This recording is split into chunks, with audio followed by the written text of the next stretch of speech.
Hi guys, 18 Dapper here and welcome to this match preview for Tuesday night's fixture. It's Doncaster Rovers versus Oxford United. Let's get the video started.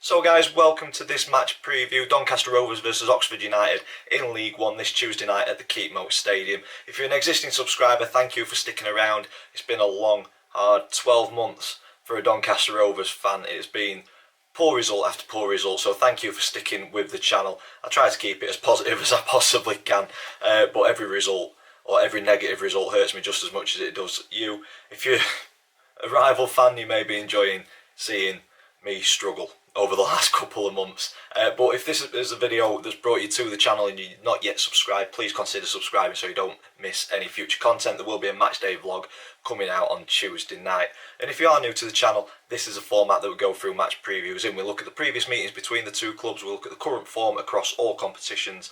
I choose a player from Doncaster Rovers to profile, then we have a quick look at the opponent and a brief history, and I give my opinion on the one to watch for you guys. But as I always say, you know your club much better than what I do, so please, in the comments down below, let me know if I'm a mile out, who I should be looking out for on Tuesday night. And then to round the video off, we've got three predictions towards the end. My predicted team lineup thanks to FanHub, so we'll go through that. Me and the family have got predictions league table, so there's an update on that, and we'll go through that near the end of the video. And then to finish it off is my score prediction for this fixture, which is an interesting prediction, I must say.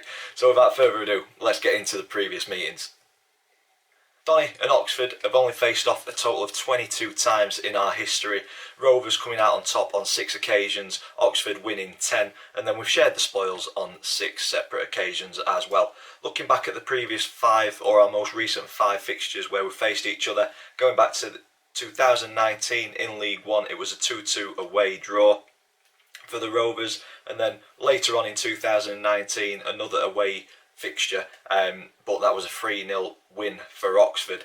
And then we moved to 2020 in January, where it was a 1-0 win at the Keepmoat Stadium, and then 2 games in 2021 was we just traded blows. A home victory 3-2 and an away defeat 3-0. So much better at home. We've got 2 wins out of the last 5 at home.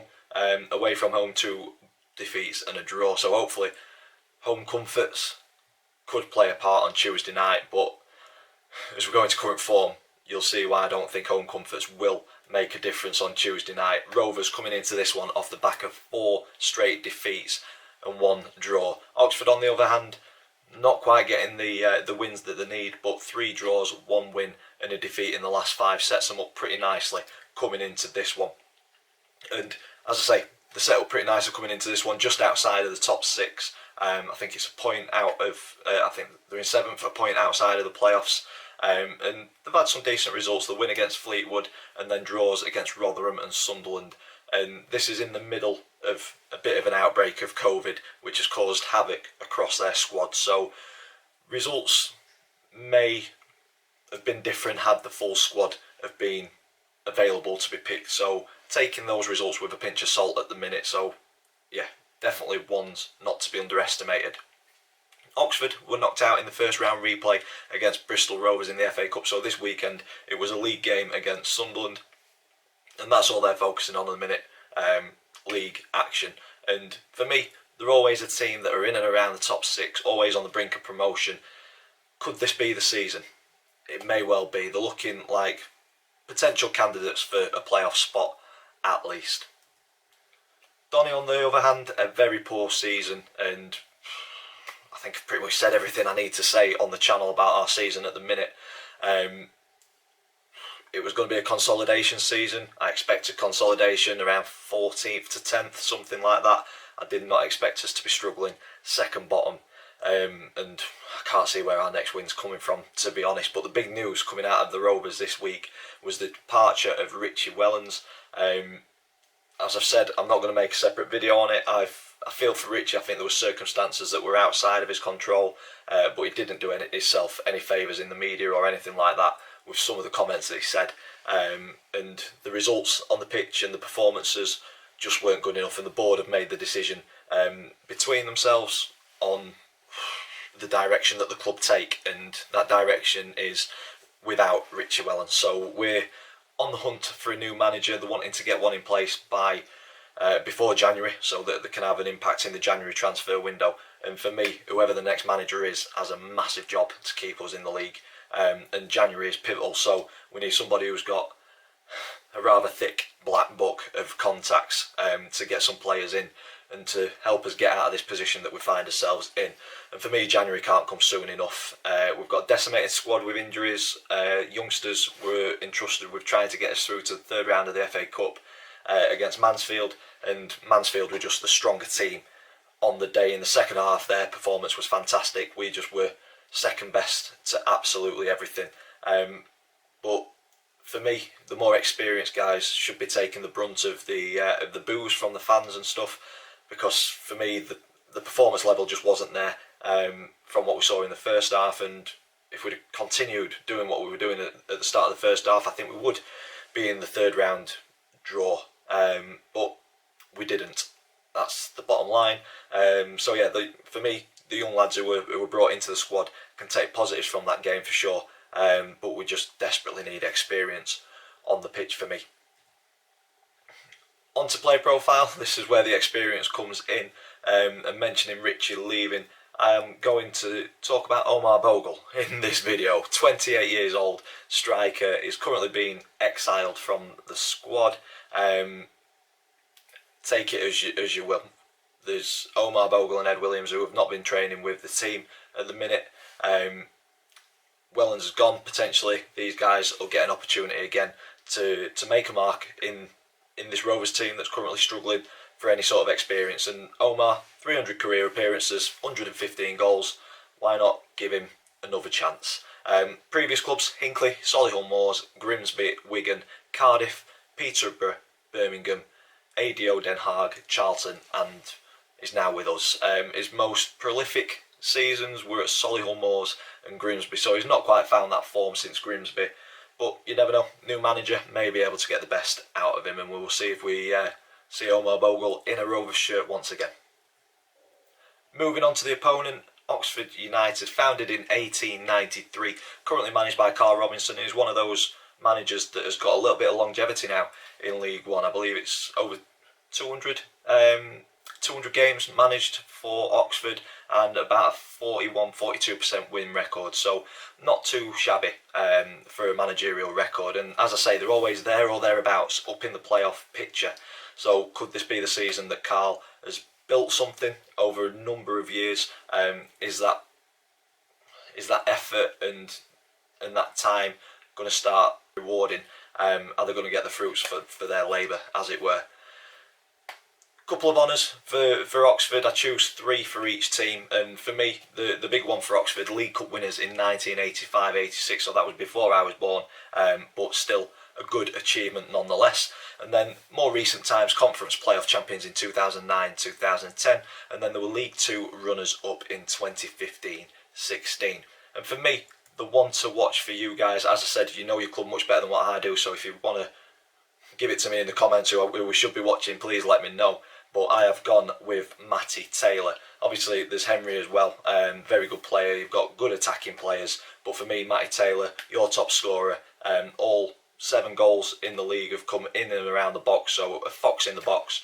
And we need to keep a very close eye on Matty Taylor, because if he's given an inch of space on Tuesday night, I think he'll punish us. But you've got plenty of players just behind him who have got the ability to unlock our defence. But for me, the one to watch on Tuesday night is Matty Taylor.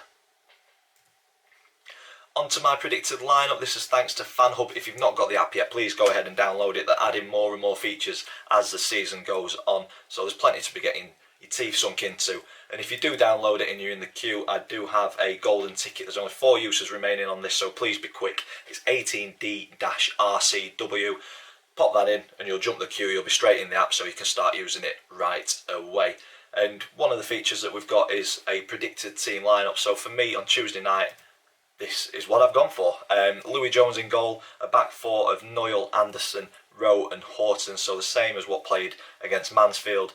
Midfield 3 of Smith, Ravenhill and Hassani, with a front three of Barlow, Iwula and Dodo. So that's the same starting 11 that we saw against Mansfield, and I've gone with that because I just think that's the availability that we've got.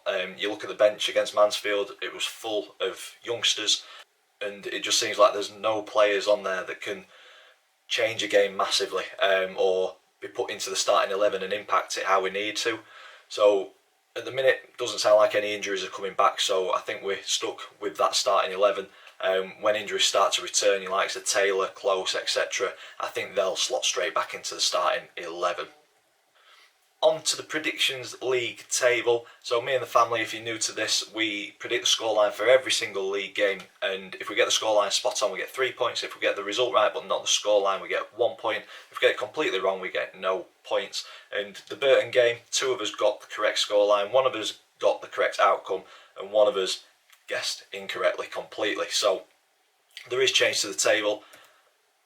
I guessed correctly with a 2-0 defeat, so bittersweet on that. So I get the 3 points and lead from my dad.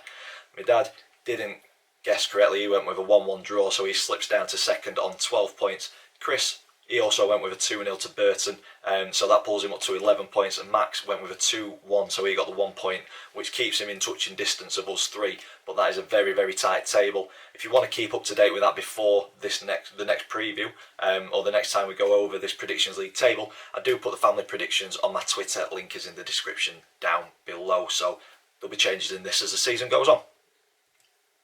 And that finally takes me on to my score prediction, and this is probably the hardest score prediction that I've had to give, because I think we could be on the end of an absolute battering. I don't like saying it, I never like predicting a defeat for the Rovers. I wish we could win every single game, but at the minute the confidence is so low. I'm hoping that Gary has an opportunity to work with the players and assist them over the next couple of days, and we start to see a little bit more freedom with the guys that we kind of saw at the start of the first half, but just seemed to disappear in the second half. But Oxford, they're a very good team, just outside of the playoffs. They'll be wanting to kind of assert their dominance on us on Tuesday night, and I think if it's anything like the second half against Mansfield, it could be a very long old night.